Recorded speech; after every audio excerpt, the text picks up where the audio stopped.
নজর রাখবো পরবর্তী সংবাদে।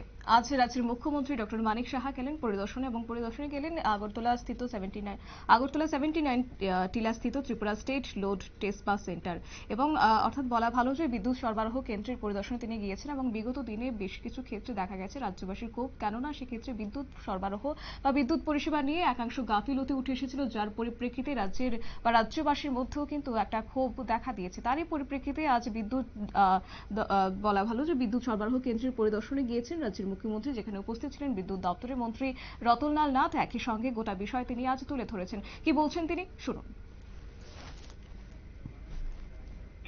বিদ্যুৎ ছাড়া এক মুহূর্ত চলা যায় না। আপনারা দেখেছেন না যে ইউটিউবে মাঝে মাঝে দেখা যায় অনেক সময় সাংবাদিক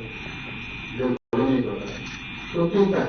এখন আমাদের এই অবস্থার কারণে অনেক সময় ত্রিপুরায় একমাত্র জায়গা যেখানে লোডশেডিং হয় না। কালকে মাঠে আধিকারিকরা বলেছেন ত্রিপুরাতে কিন্তু লোডশেডিং হয় না, মাঝে মাঝে কি হয়, ডিস্ট্রাকশন হয়। এবং সেই কারণগুলো কালকে আমরা বিস্তারিত আলোচনা করেছি কি কারণে হচ্ছে। এসএলডিসি সম্পর্কে আমরা জানলাম যেখানে মেহনত উৎপাদন এবং তার যে পরিবহন এবং ডিস্ট্রিবিউশন সব মিলে ওনারা কিন্তু মনিটরিং করেন। অর্থাৎ এখানে আমাদের ত্রিপুরাতে যা উৎপাদন হয় তাকে মনিটর করা এবং প্রয়োজনে সেটাকে কিভাবে ডিস্ট্রিবিউশন করতে হবে, কোথায় ডিমান্ড আছে সেই ডিমান্ড অনুসারে তারা এই কাজগুলো করেন। তো বাইরেও যদি দিতে হয় সেখানে ইন্টারস্টেট দিচ্ছে, আমাদের বাংলাদেশেও দিচ্ছে। যারা বললেন আমাদের মাননীয় মন্ত্রী বাহাদুর যে একমাত্র নর্থ ইস্টার্ন রিজনে ত্রিপুরা একমাত্র রাজ্য যেখানে ইন্টারন্যাশনাল অর্থাৎ বাংলাদেশকে আমরা বিদ্যুৎ সাপ্লাই করি।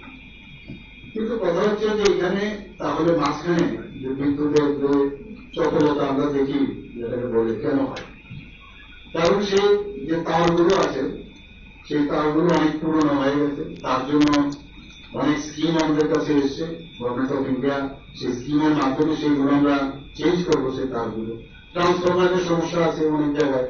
আপনারা জানেন ট্রান্সফরমার যদি লোড বেশি হয়, লোডের কারণে ট্রান্সফরমার উপরে বেশি প্রেশার পড়ে এবং যখন এখানে বৃষ্টি প্রধান দেশ আমাদের রাজ্য, যখন অনেক সময় দেখা যায় লাইটিং এর কারণেও ট্রান্সফরমারের সমস্যা হতে পারে। তো এগুলো নিয়ে আমরা বিশদ আলোচনা করেছি।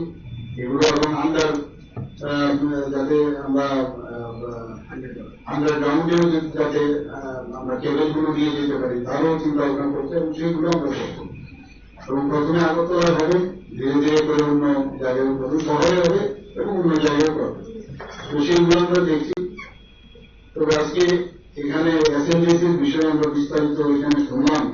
সত্যি এখানে 5টা জায়গায় আমরা যা দেখলাম, 5টি রিজিওনাল লোড টেস্ট সেন্টার এখানে সারা ভারতবর্ষে আছে। একটা ওয়েস্টার্ন, একটা ইস্টার্ন, নর্দার্ন এবং সাউদার্ন এবং নর্থ ইস্টে। নর্থ ইস্টের মধ্যে ত্রিপুরাতে স্টেটের আবার এসএলডিসি হয়, আমরা জানলাম।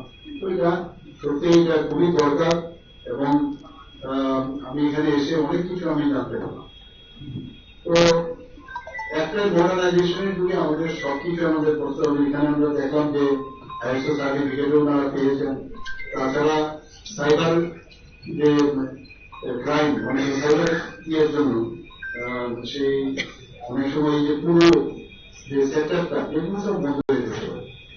তো সাইবার সিকিউরিটির জন্য ওনারা কিন্তু সেটা প্রাইজ পেয়েছেন, আপনারা সবাই জানেন। তো সব দিক দিয়ে আমার মনে হয় যে এসএলডিসি ভালোভাবে কাজ করবে।